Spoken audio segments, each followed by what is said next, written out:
আসসালামু আলাইকুম সবাইকে। কি অবস্থা সবার? আমি আজকে বানিয়েছি আমের প্যানকেক। দেখুন আমাদের নুসাইবা কি মজা করে আমের প্যানকেকটা খাবে।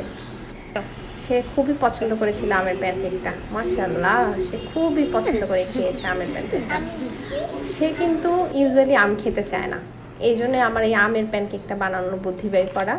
মানে কি আর করব, আম দিয়ে প্যানকেক হয় হয় হয় হয় আম দিয়েও প্যানকেক হয়। যখন বাড়ির বাচ্চারা কোনো ফল খেতে চায় না, তখন যেই ফল খেতে চায় না সেটা দিয়েই সব কিছু করা যায়, বুঝছেন? তো যাক, আমি কোনোভাবে বুদ্ধি পাচ্ছিলাম না আমটা দিয়ে কী করবো। প্রতিদিন এক ধরনের নাস্তাও ভালো লাগে না। আজকে যেটা করলাম, আমি আমটা ভালো করে পেস্ট করে একটু জুস বের করে নিলাম। তারপরে আমি আমের জুসেরটার সাথে মিক্সচার করার জন্য 4 চামচ আটা নিয়েছি, আটা না সরি ময়দা নিয়েছি। তো ময়দার সাথে আমি দিব একটু স্বাদটা বাড়ানোর জন্য দিব আমি চিনি। ছোটো চামচ দিয়ে আমি 2 চামচ চিনি দিয়েছি। আমি কিন্তু সবসময় লাল চিনিটা ইউজ করার চেষ্টা করি, এটা বাচ্চাদের জন্য খুবই উপকার। আপনারাও ট্রাই করবেন লাল চিনিটা ব্যবহার করার জন্য।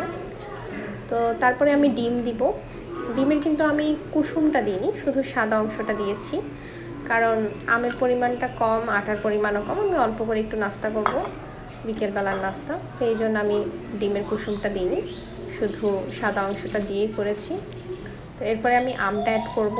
আমি প্রথমে মনে করেছিলাম যে আমটা আমি 2 চামচের মতো অ্যাড করব, পুরোটা দিব না।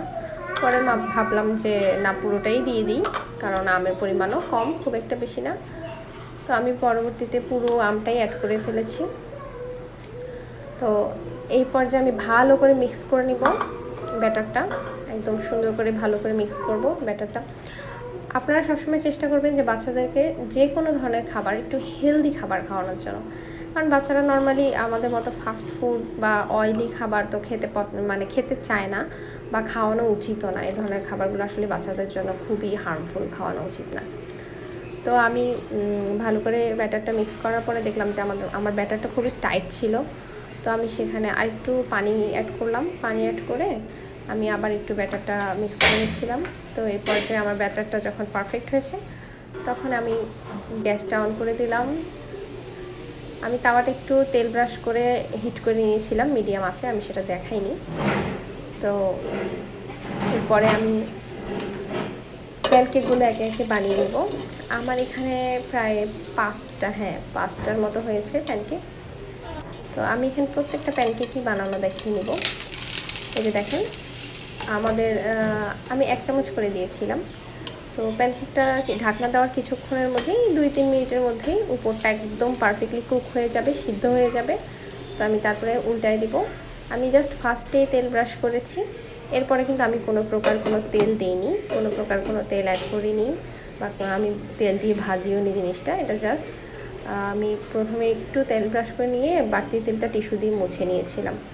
টিস্যু দিয়ে মুছে নেওয়ার পরে আমি প্যানকেকগুলো পটাপট বানিয়েছি। সব কয়টা প্যানকেক একদম পারফেক্টলি কুক হয়েছে, আর বানানোর পরে ভিতরে কোনো রকম আটা ছিল না, হ্যাঁ, বা ভিজা ভেজা ভাব ছিল না, খুবই সুন্দরভাবে কুক হয়েছিল। আপনারা অবশ্যই বাসায় ট্রাই করবেন। আম দিয়ে ট্রাই করবেন এই জন্যই বলতেছি, কারণ আম দিয়ে যে প্যানকেকটা আমি বানিয়েছি, এটা খুবই ফ্লেভারফুল ছিল। আমের ফ্লেভারটা একদম স্পষ্ট বোঝা যাচ্ছিল। আর নর্মালি প্যানকেক অনেক সময় বাচ্চারা খেতে চায় না, দেখা যায় যে ডিমের গন্ধ করে, তো অনেক সময় অনেক রকম স্মেল করে, ডিমের স্মেলটা অনেক বাচ্চারাই পছন্দ করে না। তো এই যে আমের প্যানকেকটা, এটার যে স্মেলটা ছিল, এটা আমাদের সামরিন খুবই পছন্দ করেছে, এবং সে খুবই হ্যাপি হয়েছে এই প্যানকেকটা দেখার পরে। হ্যাঁ, আমি ওই ক্লিপটা অ্যাড করেছি। এই যে দেখেন, সামরিন এখানে অলরেডি গান করছে। আমি এখানে ডাবল হানি একটু মিক্স করছিলাম প্যানকেকের উপরে। হানি দিয়ে প্যানকেক আসলে মজা লাগে। তো ও খুবই হ্যাপি ছিল, মাশাআল্লাহ, দেখেন কত খুশি।